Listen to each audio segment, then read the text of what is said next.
ومن يضلل فلا هادي له أشهد أن لا إله إلا الله وحده لا شريك له وأشهد أن محمدا عبده ورسوله وبعد. Terakhir kita bahas tentang pondasi.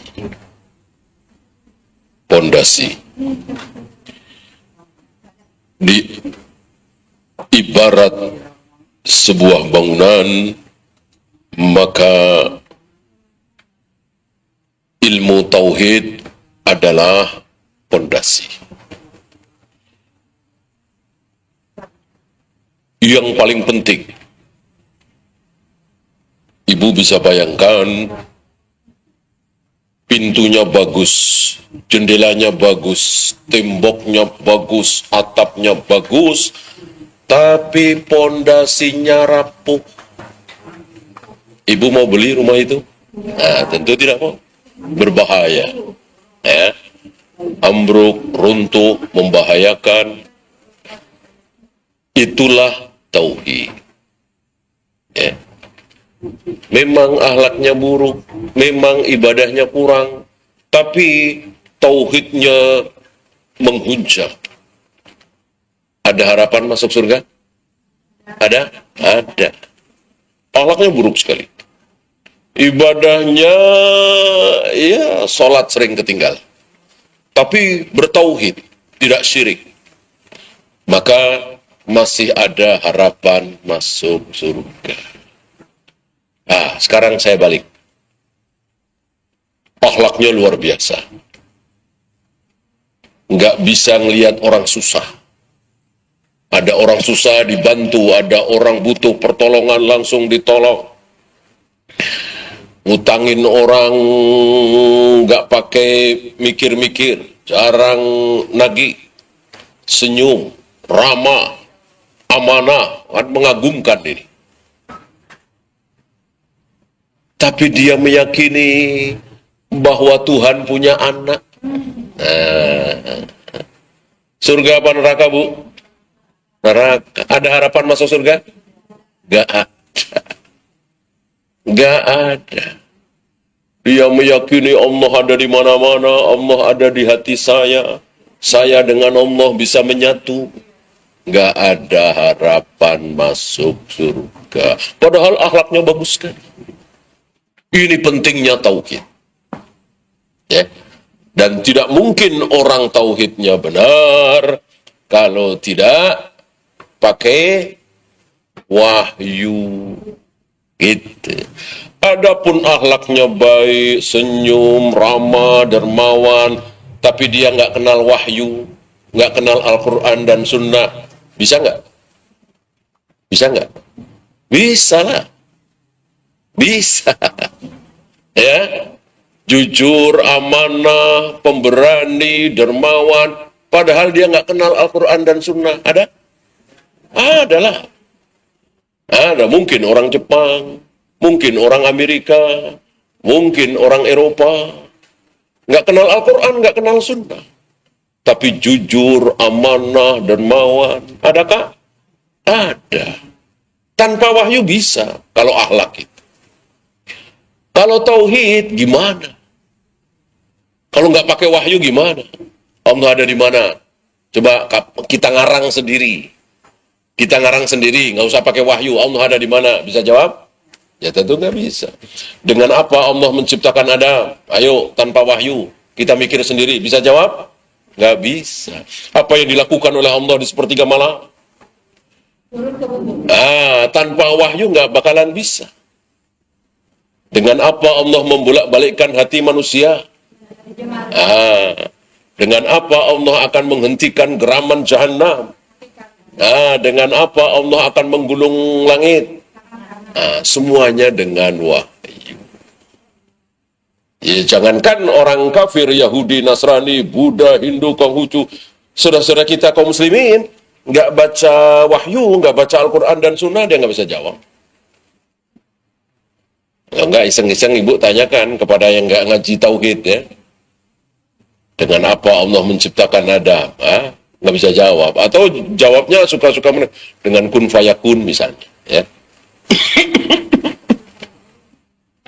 Karena tidak pakai wahyu. Harus pakai wahyu untuk mempelajari tauhid.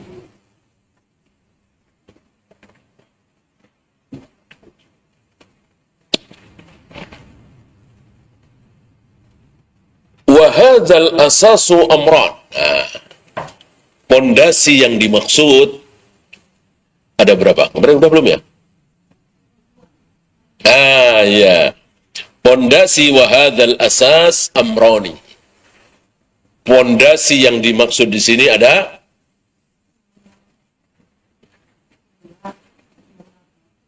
dua. Berarti udah dong kemarin.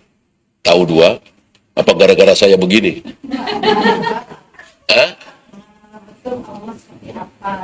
Oh, berarti udah ya. Yang pertama apa?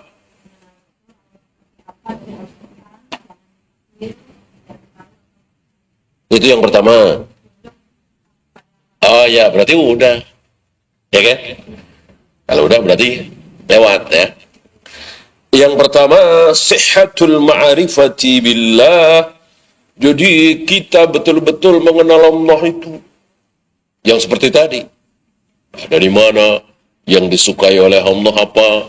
Yang dibenci oleh Allah apa? Apakah yang disukai oleh Allah pasti disukai oleh kita? Allah suka yang indah, kita juga suka yang indah. Oh, berarti sama dong. Allah menyukai kebaikan, kita juga menyukai kebaikan. Oh, berarti apa yang disukai oleh Allah pasti disukai oleh kita, betul? Nah, kita lihat. Allah suka yang genap apa yang ganjil? Ganjil. Sementara biasanya ibu-ibu sukanya yang genap apa yang ganjil? Genap. Iya. Asal beli rambutan, beli mangga, beli ikan, genepin dah bang. Ibu-ibu suka yang genep kan? Sementara Allah suka yang ganjil. Berarti kan beda. Maka nggak boleh kita mengkiaskan. Pokoknya kalau kita suka yang genap, Allah suka yang genap. Kata siapa? Allah suka yang ganjil. Oleh karena itu, jumlah langit ganjil, jumlah bumi ganjil, bacaan istighfar ganjil, tawaf sa'i ganjil, melempar jumrah ganjil, wudu ganjil, hampir semuanya ganjil. Karena Allah menyukai yang ganjil, Allah sendiri jumlahnya ganjil. Satu kan ganjil, ya. Satu tidak genap. Berarti beda. Jadi jangan pernah menyimpulkan apa yang disukai oleh Allah pasti disukai oleh kita. Enggak. Bahkan Allah mengatakan asa an takrahu syai'an wa huwa khairul lakum. Kadang-kadang kalian membenci sesuatu padahal sesuatu yang kalian benci itu baik. Kadang-kadang kalian mencintai sesuatu padahal sesuatu yang kalian cintai justru buruk. Pernah ngalamin, Bu? Pernah ngalamin? Ibu mencintai sesuatu, ibu mencintai seseorang, dulu mungkin ya, waktu remaja gitu kan, mencintai yang ganteng, yang tampan, yang gagah, nggak taunya jarang sholat, ya kan? Kan jadi buruk. Nggak taunya kafir. Ya, kalau mengikuti hawa nafsu akan mencintai, ya. Tapi waliyadzubillah, naudzubillah min dzalik, seorang istri di bawah asuhan suami yang jarang sholat, apalagi kafir, waliyadzubillah. Ya. Kata Al-Quran apa, Bu? Budak yang hitam legam lebih baik dari laki-laki kafir. Gitu ya. Laki-laki kafir nih, tapi ganteng, gagah, tampan. Dengan budak yang hitam legam. Tapi dia beriman, tapi dia muslim. maka itu lebih baik. Dan tidak boleh, Bu, ya, seorang wanita, bolehkah suaminya non-muslim? Tidak boleh. Seorang laki-laki, bolehkah istrinya non-muslim? Boleh. Tapi harus ahlul kitab. Nggak boleh Buddha, Hindu, Konghucu, nggak boleh. Harus ahlul kitab. Ahlul kitab masih ingat, Bu? Yahudi dan Nasrani. Yahudi boleh, Nasrani boleh. Ya. Dan itu dilakukan oleh para sahabat. Di antaranya Utsman dan Hudzaifah. Salah satu istri Utsman atau salah satu istri Hudzaifah itu Yahudi. Yahudi, ya. Dan tetap terus berlaku ayat apa, Bu? Ayo, berlaku ayat apa?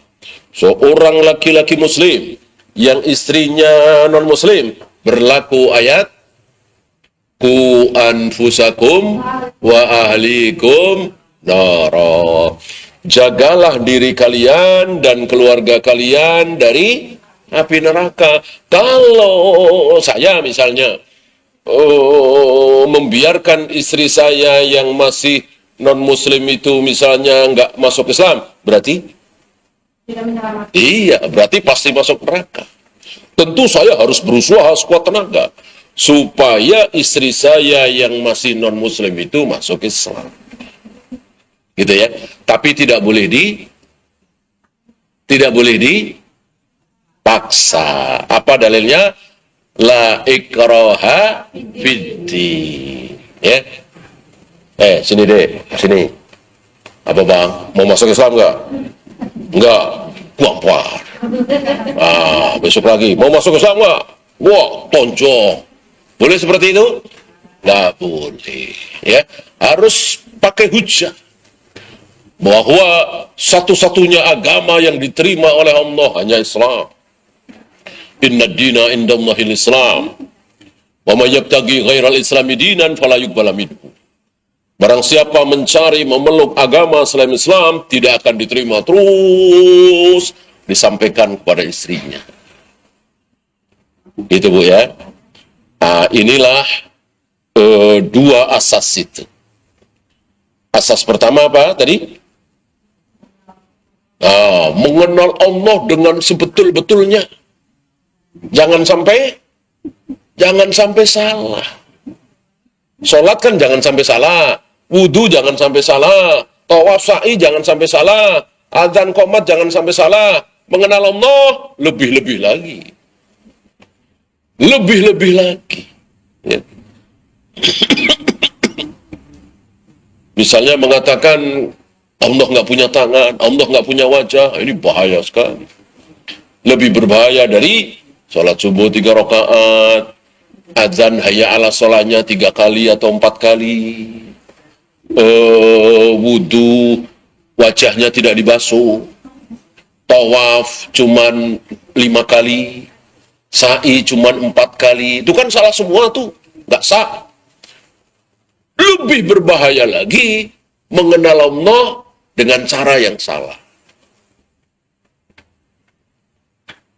Allah tidak menciptakan Adam dengan kedua tangannya karena Allah nggak punya tangan. Sebab kalau Allah punya tangan jadi sama dengan kita. Ini bahaya sekali. Sangat berbahaya sekali. Sementara Allah sendiri yang mengatakan, aku telah menciptakan Adam dengan kedua tanganku. Di hadapan siapa Allah mengatakan seperti itu? Di hadapan malaikat dan iblis. Saat iblis tidak mau sujud kepada Adam. Jadi Allah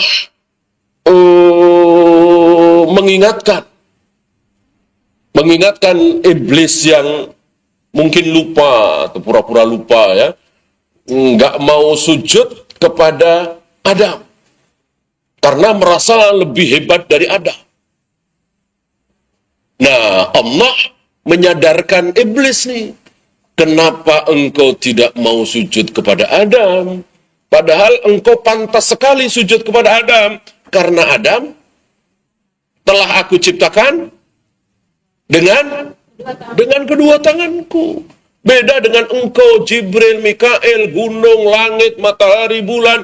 Gak ada yang aku ciptakan dengan kedua tanganku langsung. Yang aku ciptakan dengan kedua tanganku langsung hanya Adam. Maka tidak ada makhluk seindah Adam, setampan Adam, seganteng Adam, sebagus Adam. Ya kalau manusia, ya kita tahulah ya. Ibu tahulah ya. Di antara sapi, kerbau, kera, babi, congcorang, apalagi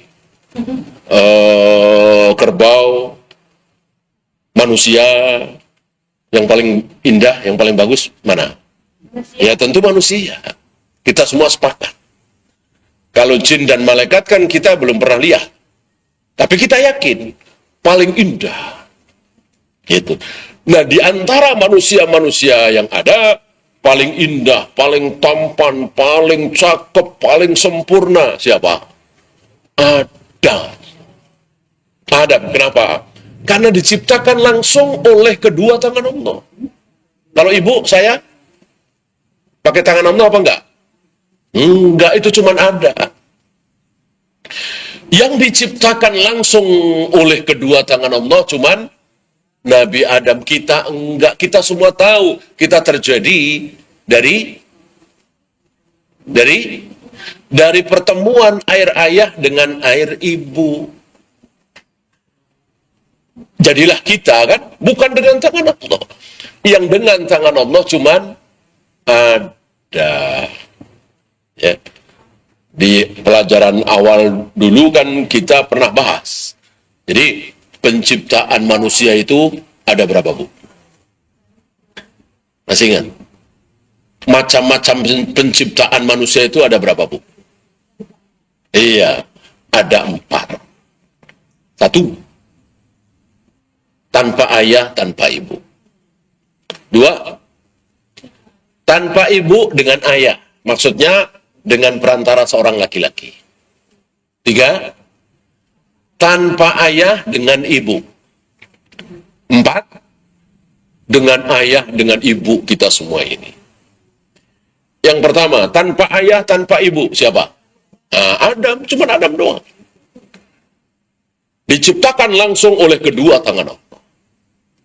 Yang kedua, tanpa ibu dengan ayah. Siapa? Iya.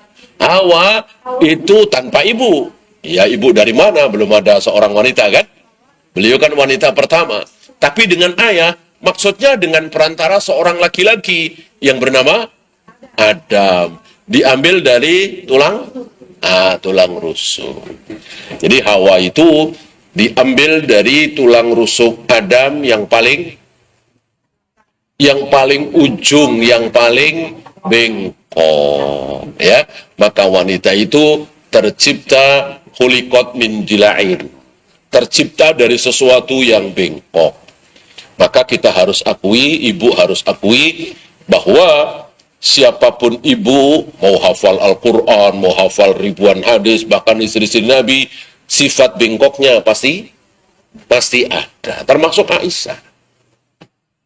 Aisyah. Ibu masih ingat ketika Aisyah bersama Nabi SAW, tiba-tiba tengah malam, Nabi mindik-mindik. Tahu mindik-mindik? Nah, tahu ya? Nabi mindik-mindik pelan-pelan. Maksudnya biar Aisyah nggak kebangun. Ya, bangun. Kebetulan Aisyah mungkin belum tidur atau sudah kebangun duluan. Artinya sadar melihat. Ya, Nabi mindik-mindik meninggalkan Aisyah. Ya. Nah, ternyata Aisyah husnudzon apa suudzon? Iya, suudzon. Kalau kata ibu, nih, lagi gua mau kemana nih? Gitu, kan? Ini mau kemana nih? Kan istrinya banyak. Ya, ini kan giliran saya. Ngapain keluar? Mau ke istri yang mana nih? Kira-kira begitu. Ya. Oh, maka muncullah sifat bengkoknya itu. Padahal Aisyah kan tahu, sadar bahwa suami beliau ini, suami Aisyah ini siapa? Rasulullah Muhammad Sallallahu Alaihi Wasallam, yang pasti jujur, amanah, nggak neko-neko, nggak kayak suami ibu barangkali ya. Nah, ya pasti nggak sama lah ya. Suami siapapun dengan suami Aisyah pasti nggak sama. Artinya beliau soleh, baik, amanah, masih saja di suudzon.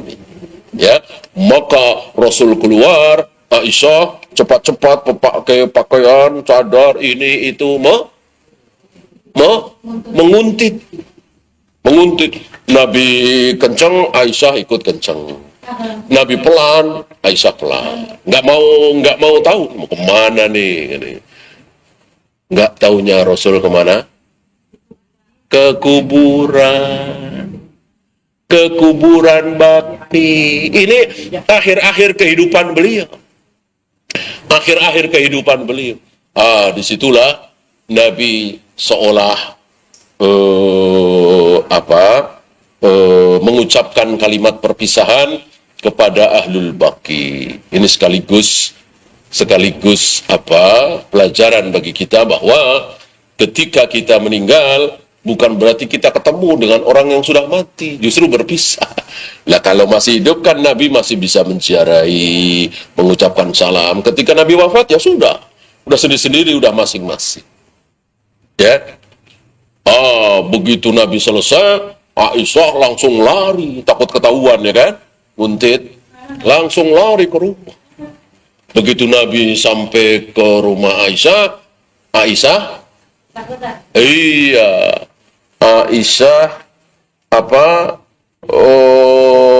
menggeh-menggeh ya. Menggeh-menggeh kecapean, lari. Nah ini ya. Ini sifat wanita seperti itu, Bing. Karena apa? Karena tercipta dari tulang rusuk yang paling bengkok. Gitu. Itulah awal ya.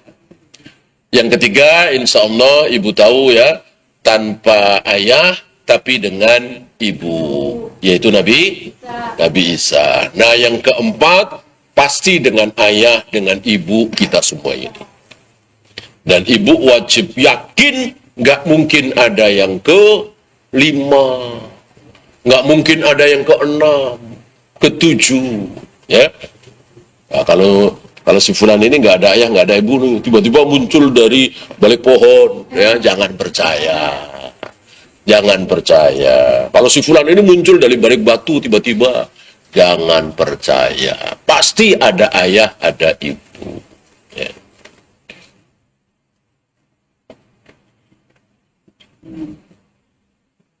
Ini salah satu sifat Allah yang wajib kita yakini. Bahwa Allah memiliki tangan. Tangannya berapa, Bu? 2. Tangan Allah 2, kata Allah sendiri. Nggak usah kita bahas. Ya. Akan habis waktu kita, akan habis energi kita membahas sesuatu yang bukan wilayah kita. Udah serahkan saja kepada Allah. Intinya kita yakin seyakin-yakinnya bahwa Allah memiliki tangan 2 yang dengan kedua tangan itu Allah menciptakan ada. Dan seterusnya. Ini sebagai contoh saja. Nanti akan dibahas lebih lanjut oleh beliau bagaimana telapak tangan, bagaimana telapak kaki, bagaimana jari, bagaimana genggaman, ya, bagaimana apa lagi? Betis, ya. Bagaimana wajah, ya, ada wajah Allah. Apalagi bagaimana hidung, ada hidung? Nggak ada. Jangan ngarang, nggak boleh ngarang. Hidung Allah nggak ada, alis Allah nggak ada, pipi Allah nggak ada. Kita harus membahas yang ada di dalam Al-Quran dan Sunnah.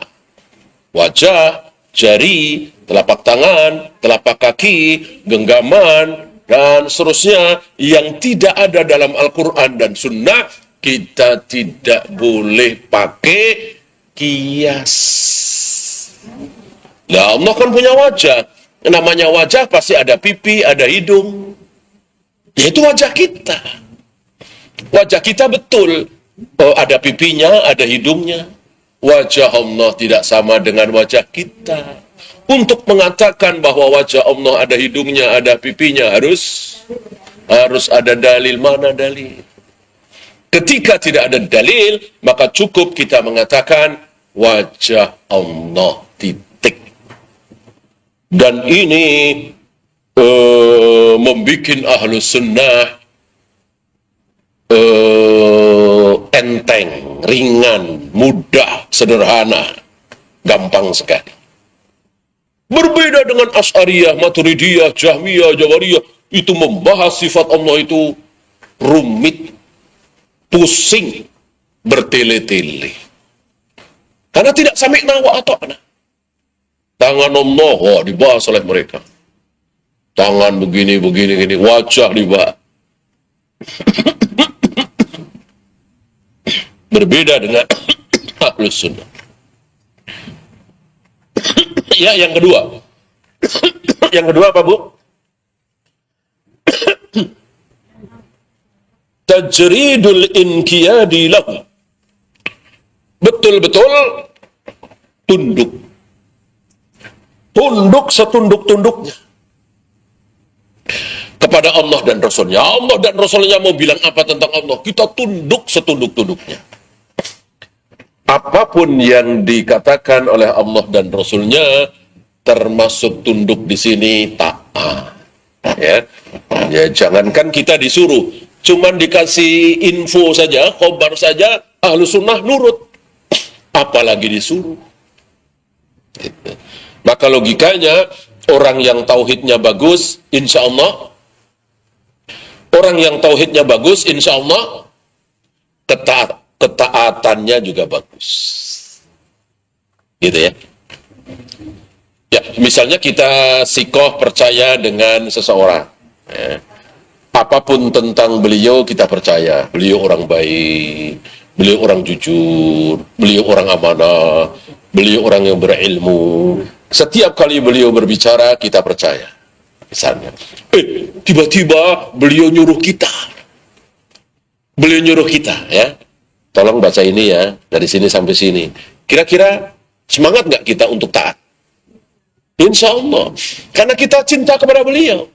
Beliau ngomong apa, insya Allah kita percaya. Beliau jujur, amanah, baik hati, dermawan. Gitu. Nah, ini Allah Rabbul Alamin. Apapun kata Allah tentang dirinya, kita percaya. Aku menciptakan Adam dengan kedua tanganku. Aku akan menggulung langit dengan tangan kananku. Aku membolak-balikkan hati manusia dengan dua jariku. Aku menghadapkan wajahku ke wajah orang yang sedang sholat. Dan seterusnya, dan seterusnya. Tiba-tiba Allah, dan kita percaya.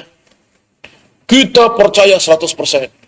Bahwa Allah betul-betul menciptakan Adam dengan kedua tangannya. Allah betul-betul menghadapkan wajahnya ke wajah orang yang sedang sholat. Allah betul-betul akan menggulung langit dengan tangan kanannya. Allah betul-betul akan menghentikan geraman jahanam dengan telapak kakinya. Kita betul-betul percaya. Tiba-tiba Allah nyuruh kita. Kalau engkau punya uang, badan sehat, kalau perempuan punya mahram, pergi ke sana. Pergi ke sana pas bulan Dzulhijjah. Kalau punya uang, kalau sehat, kalau perempuan punya mahram atau punya suami, gitu. Kira-kira kita mau taat nggak, Bu? Insya Allah. Insya Allah kita mau taat. Orang nggak disuruh aja kita percaya. Apalagi kita disuruh. Gitu. Maka ini hikmah dari mempelajari ilmu tauhid. Dengan kita yakin betul dengan ilmu tauhid, kita akan semakin taat, semakin taat, semakin taat, semakin taat. Ya. Maka menjadi aneh dan jarang sekali, walaupun ada ya, jarang sekali. Tauhidnya bagus, akidahnya bagus, tapi ahli maksiat jarang sekali. Ada, insya Allah ada, hadisnya kan ada kan, tapi jarang. Biasanya yang ahli maksiat, yang tidak mau taat kepada Allah dan Rasulnya, itu biasanya tauhidnya bobrok, akidahnya rusak, keyakinannya tentang Allah salah. Biasanya begitu.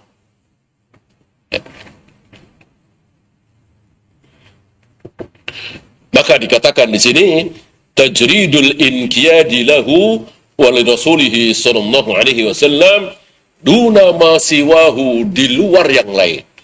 Jadi untuk yang lain stop Bu ya. Mau kata si A, kata si B, kata si C, tapi itu bukan kata Allah, bukan kata Rasulullah, tolak. Gitu.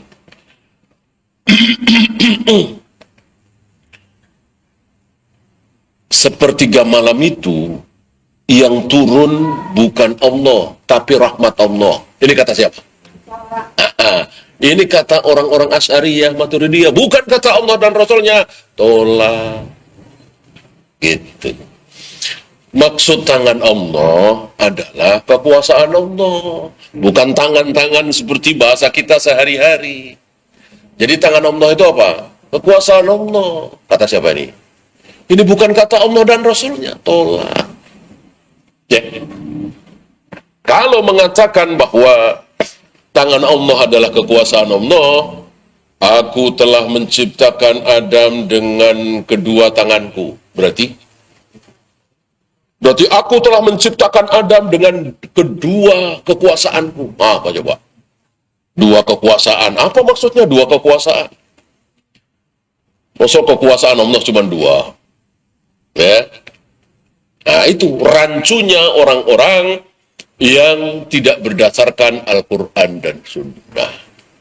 Tidak mengikuti manhaj para sahabat. Rancu, salah, hancur, keliru.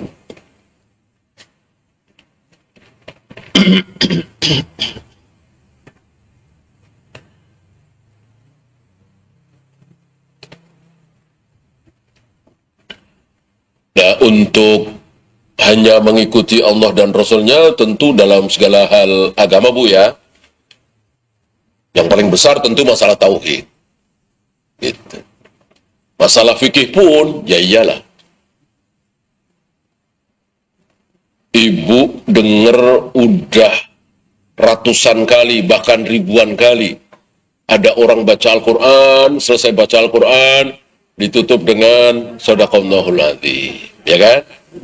Tetapi ibu belajar, ibu tahu bahwa Rasulullah dan para sahabat tidak pernah mengakhiri bacaan Al-Quran dengan shadaqallahul adzim. Kira-kira ibu mau ngikutin kebanyakan manusia itu apa ikut Rasulullah? Tentu ikut Rasulullah. Jangan sekali-kali mengucapkan shadaqallahul adzim setelah selesai baca Al-Quran. Walaupun itu baik. Ya baik kan? Iya. Shadaqallahul adzim artinya bagus sekali. Ya. Apa yang tidak dicontohkan oleh Nabi salah. Kalau itu berupa ibadah, ibadah apa ayo? Ibadah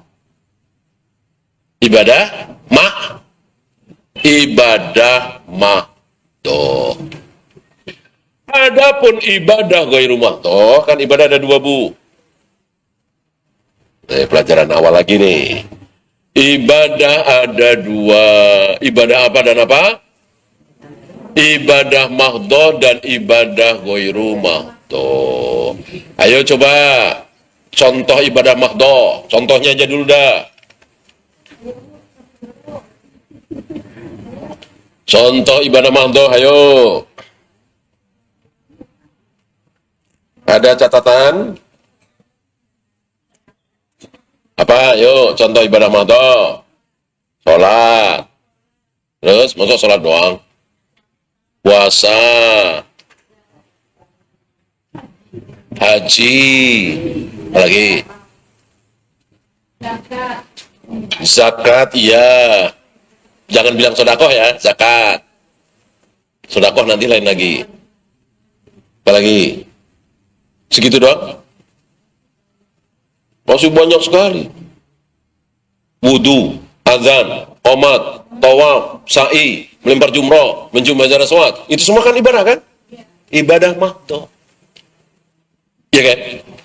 Nah, mari kita bandingkan dengan ibadah ghairu mahdoh. Ghairu itu bukan. Jadi mahdoh dan bukan mahdoh, kita aja lah, biar gampang. Ibadah ghairu mahdoh, apa contohnya? Ya, sodako. Tadi udah dapat bocoran. Apalagi? Itu doang? Hah? Ya, berbakti kepada orang tua kan ibadah. Tapi ghairu mahdoh. Taat kepada suami. Apalagi?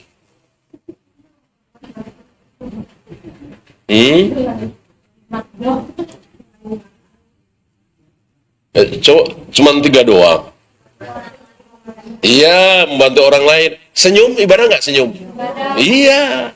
Senyum, nolong orang, nyingkirin duri, paku dari tengah jalan. Itu semua ibadah. Dan itu ibadah ghairu mahdoh. Beda dengan tawaf, sa'i, adzan, qomat, wudu, tayamum, ruku, sujud, atahiyat awal, atahiyat akhir. Ibu bisa bedakan? Yang mahdoh itu sifatnya apa? Yang ghairu mahdoh itu sifatnya apa? Dan lihat contoh-contohnya, insya Allah ibu bisa sedikit merabalah bahwa ibadah mahdoh itu boleh ngarang? Nggak boleh. Ibadah ghairu mahdoh boleh ngarang? Boleh. Boleh ngarang, harus ngarang sendiri-sendiri ya. Nggak perlu mencontoh Nabi. Senyum ibu sudah mirip dengan senyum Rasulullah. Kan ada ustadz yang begitu kan? Senyum ente bid'ah karena tidak mencontoh senyum Rasulullah. Itu gara-gara dikit-dikit bid'ah, dikit-dikit bid'ah. Senyum ente bid'ah. Emang senyum ente sama dengan senyum Rasulullah? Ente dari ujung rambut sampai ujung kaki bid'ah semua. Karena nggak sama dengan Rasulullah. Dia nggak paham. Yang harus sama dengan Rasulullah itu ibadah mahdoh. Rukunya, sujudnya, tawafnya, sa'inya, melempar jumrohnya, mencium hajar aswadnya. Maka para ulama mengatakan mencium hajar aswad dengan mengecupnya, mengeluarkan bunyi kecupan. Pahala apa dosa? Dosa mencium hajar aswad dengan mengecupnya, mengeluarkan bunyi kecupan. Seperti kita mencium pipi anak-anak kan ada kecupannya. Itu dosa kalau mencium hajar aswad. Kenapa? Karena Rasul tidak pernah mencium hajar aswad dengan bunyi kecupan. Itu sampai segitunya para ulama Ahlus Sunnah jeli. Karena mencium hajar aswad, tawaf, sa'i, melempar jumroh, itu ibadah mahdoh. Harus persis seperti Nabi, tidak boleh menambah. Tidak boleh menambah. Adapun ghairu mahdoh, boleh. Ngarang sendiri. Cari nafkah, tidak sama dengan Nabi cari nafkah. Bolehkah? Boleh. Pernahkah Nabi dan para sahabat cari nafkah dengan jualan online? Pernah Rasul dan para sahabat jualan online? Kita kok berani cari nafkah dengan jualan online? Karena cari nafkah ibadah ghairu mahdoh. Tidak harus mencontoh Rasul dan para sahabat. Bebas. Gitu ya.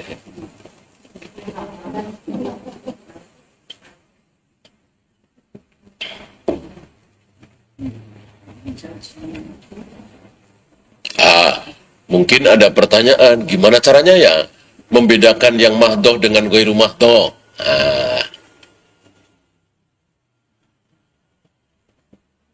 Ada, masih ingat caranya? Cara membedakan mana yang mahdoh dengan ghairu mahdoh, caranya ada berapa?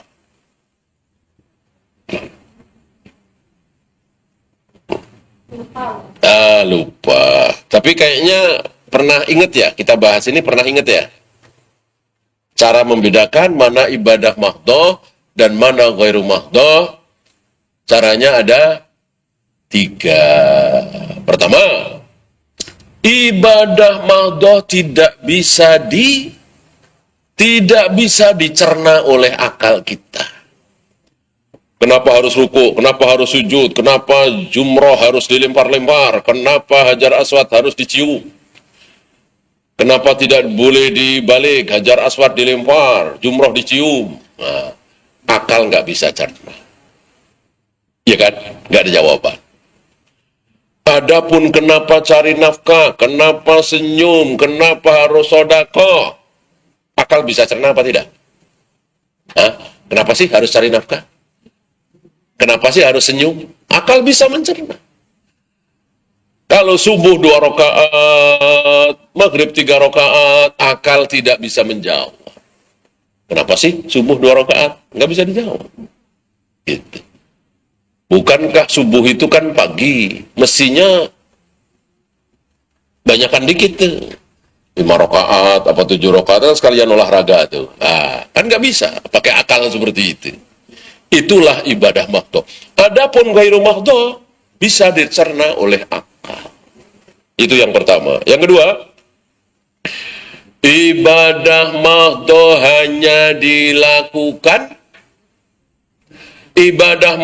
hanya dilakukan oleh kaum muslimin. Ya, pernah dengar orang Hindu melempar jumroh? Orang Buddha adzan, qomat? Orang Konghucu tawaf, sa'i, sholat? Nggak ada. Ibadah mahdoh hanya dilakukan oleh kaum muslimin. Sedangkan ghairu mahdoh dilakukan oleh semua manusia. Yang sodako, bantu orang, birrul walidain, cari nafkah, itu seluruh manusia, muslim dan non-muslim. Itu cara membedakan mana mahdoh, mana ghairu mahdoh. Oleh karena itu ada tokoh yang pernah bilang begini, Maulid Nabi itu walaupun Rasul nggak melakukan, kita boleh melakukan. Karena Maulid Nabi itu ibadah ghairu mahdoh, tidak harus mencontoh Nabi. Nah, jawabannya ini. Adakah orang Buddha, Hindu, Konghucu, Yahudi, Nasrani merayakan Maulid Nabi? Kan nggak ada. Maka Maulid Nabi ibadah mahdoh, bukan ghairu mahdoh. Tapi karena Nabi dan para sahabat tidak pernah mencontohkan, jadinya nggak boleh dilakukan. Jadinya bid'ah. Ya. Satu lagi. Ibadah mahdoh manfaatnya bukan di dunia. Manfaat adzan, manfaat qomat, manfaat wudu, manfaat tawaf, manfaat sa'i, rukuk, sujud, gak ada di dunia. Coba. Ibu pernah mendapatkan manfaat ibadah mahdoh di dunia? Habis baca Al-Quran, kemudian pusing-pusing hilang. Habis melempar jumroh, batuk-batuk hilang. Habis azan, qomat, kemudian pegel-pegel hilang. Kan nggak ada begitu. Manfaatnya nanti di akhirat, bukan di dunia. Kalau di dunia malah ya banyak menimbulkan mudorot kan, habis melempar jumroh, capek, pegel, habis baca Al-Quran, sejam, 2 jam, serah, kan gitu. Beda dengan ibadah ghairu mahdoh, manfaatnya langsung terlihat di dunia. Ketika kita cari nafkah, langsung kelihatan manfaatnya? Iya. Ketika kita senyum, ketika kita nikah, ketika kita sodako, langsung kelihatan manfaatnya. Gitu Bu ya. Jadi, ketika ibu melakukan sebuah perbuatan, kok perbuatan itu hanya dilakukan oleh kaum muslimin, gak ada non-muslim yang melakukan, maka ibu tahan. Jangan lakukan. Sebelum ibu tahu ini Rasul dan para sahabat pernah melakukan, gitu. Atau ibu tahu perbuatan ini nggak bisa dicerna oleh akal. Perbuatan ini nggak bisa dicerna oleh akal. Kalau saya masak, kalau saya nyuci, kalau saya ngepel, ini bisa dicerna oleh akal. Ini naruh lilin. Lilin berapa? 10 misalnya ya. Nah, dinyalakan. Sudah nyala, ditiup lagi. Gitu ya. Ini bisa dicerna oleh akal apa tidak? Gak bisa dicerna oleh akal. Stop. Jangan. Sebelum ada contoh dari Rasul dan para sahabat. Kalau ada contoh dari Rasul dan para sahabat, umur 10 tahun, maka cari lilin 10, nyalain, udah nyala ditiup lagi. Kok ada riwayat Rasul dan para sahabat melakukannya, jangan ragu-ragu kita melakukan. Ya sama dengan Rasul melempar jumrah, Rasul mencium hajar aswad, Rasul wudu, tayamum. Gak bisa dicerna oleh apa. Tapi kan Rasul yang mencontohkan. Kita ikuti beliau manusia termulia di muka bumi ini. Nggak pernah salah, nggak pernah bohong. Kalau salah, langsung diluruskan oleh Allah. Jadinya benar. Gitu ya.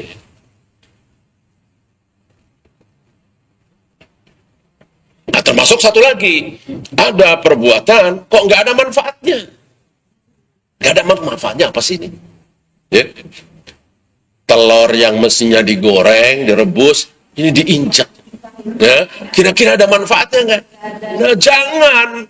Kecuali ada contoh dari Rasul dan para sahabat.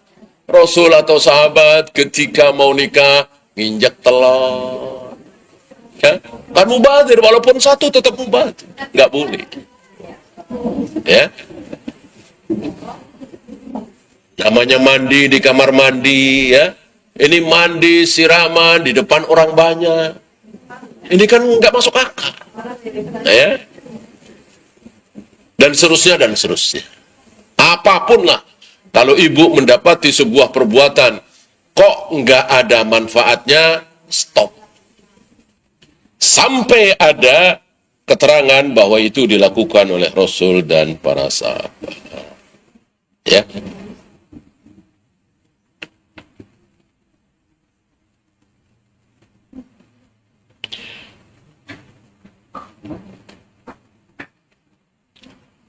ولذا كثرت الدلائل في القرآن الكريم لهذا الأساس المثبتة لهذا الأصل. Ini banyak sekali dalilnya dari Al-Quranul Karim. Jadi kaum salaf itu membahas segala sesuatu pasti dengan dalil. Ya, karena agama Islam adalah agama dalil. Maka jangan pernah mengatakan sesuatu, melakukan sesuatu, terutama ibadah makhluk tadi, tanpa dalil. Ya. Minimal ibu ada yang ditanya lah. Ya. Kalau ibu harus tahu, oh ini di surat sekian sekian, ini hadis riwayat Sunan An-Nasai dari Abu Hurairah, nggak harus seperti itu. Ya. Intinya ketika ibu punya orang yang ibu percaya,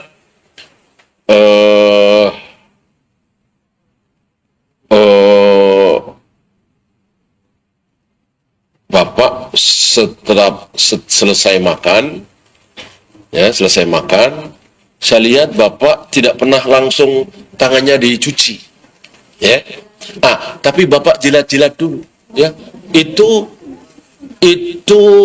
Itu ada dalilnya enggak? Gitu. Dijawab oleh si bapak, ada. Ini Rasulullah begini. Ya. Nah, ibu percaya masih bapak ini. Taruhlah beliau guru agama atau ustadz ya. Lalu ibu ikut-ikutan. Boleh apa tidak? Boleh, karena si bapak ini mengatakan ini Rasulullah. Gitu ya.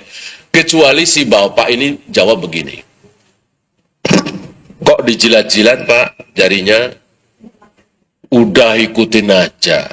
Saya itu di pesantren 25 tahun. Nggak mungkin saya salah. Udah ikutin aja. Kalau bapak melakukan, udah ikutin saja. Ikutin jangan, Bu.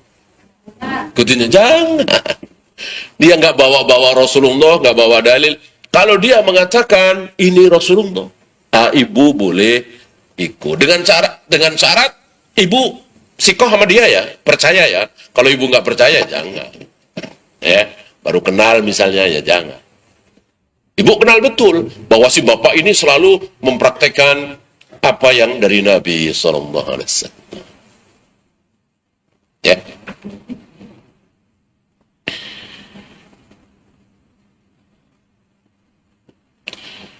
Bal la takadu taqlu ayatun min ayatihi min dzikrin li asma'illahil husna. Dalam masalah asma'ul husna, nama-nama Allah, sifat-sifat Allah, itu hampir ada di setiap ayat, bukan surat lagi, Bu. Ayat Al-Quran ada berapa? Masih ingat kira-kiranya? 6 ribuan. 6 ribuan ayat-ayat Allah, hampir semuanya ada nama Allah, ada sifat Allah. Ini menunjukkan bahwa mengetahui nama-nama Allah, sifat-sifat Allah, sesuai apa yang dikehendaki oleh Allah dan Rasulnya, ini wajib. Ya. Jangan dianggap sepele. Yang ibu apal apa ya, ayat kursi lah ya, ayat kursi insya Allah ibu apal kan. Coba ibu hitung dari Allahu la ilaha illallah sampai terakhir ada berapa nama Allah, ada berapa sifat Allah, ya. Qul a'udzu birabbin nas apal, qul a'udzu birabbil falaq apal. Berapa coba itu? Nama Allah, sifat Allah. Bismillahirrahmanirrahim, satu ayat, itu ada berapa? Ada 2. Ada 3 dengan Allahnya, ya. Allah kan termasuk nama.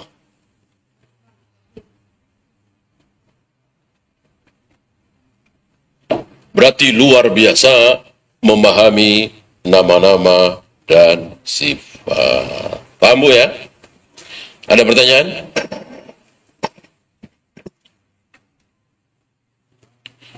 Habis ini nanti kita bersoal jawab ya.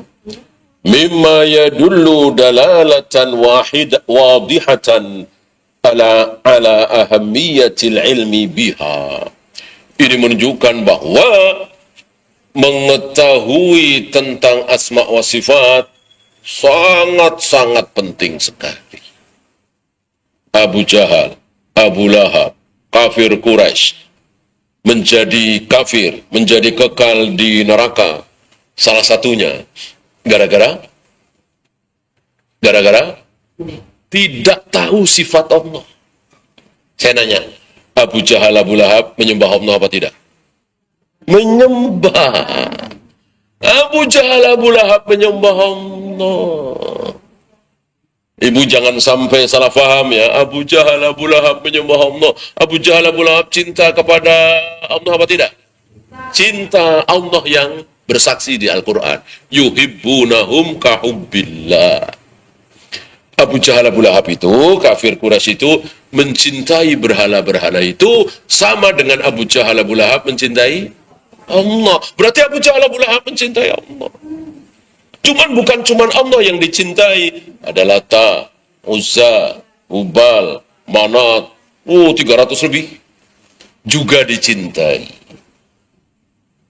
Nah, itu hakikat syirik begitu. Ya. Ada orang yang cinta dengan masjid, banyaklah. Masjidil Haram cinta, Masjid Nabawi cinta, masjid cinta. Dia sering berjamaah sholat di masjid. Tapi dengan kuburan keramat juga cinta. Dia suka ke masjid, dia juga suka ke kuburan-kuburan keramat itu. Ya. Bahkan kadang-kadang baca Al-Quran di masjid biasa-biasa saja. Begitu baca Al-Quran di atas kuburan keramat, nangis. Khusyuk. Kira-kira yang bikin dia nangis siapa, Bu? Setan, siapa lagi kalau bukan setan? Setan membuat dia menangis. Ya, setan itu kelakuan setan itu, kerjaan setan itu apa sih? Nipu. Nipu, ditipu oleh setan itu. Dibikin nangis, dibikin khusyuk. Padahal itu tipuan setan. Mana ada Rasul dan para sahabat baca Al-Quran di atas kubur, sholat di atas kubur, beribadah di atas kubur? Nggak ada. Ini tiba-tiba ada seorang muslim yang baca Al-Quran, ibadah di atas kuburan, dan nangis. Khusyuk. Lebih khusyuk ketimbang dia sholat di masjid, di rumah. Ya setan. Kan kerjaan setan itu nipu, di sini ditipu oleh setan. Siapa yang tidak bisa ditipu oleh setan? Yang berilmu, yang berpedoman dengan Al-Quran dan Sunnah. Hanya sekedar cinta, hanya sekedar rajin, hanya sekedar jujur, amanah, masih bisa ditipu oleh setan. Yang tidak bisa ditipu adalah yang berpedoman dengan Al-Quran dan Sunnah.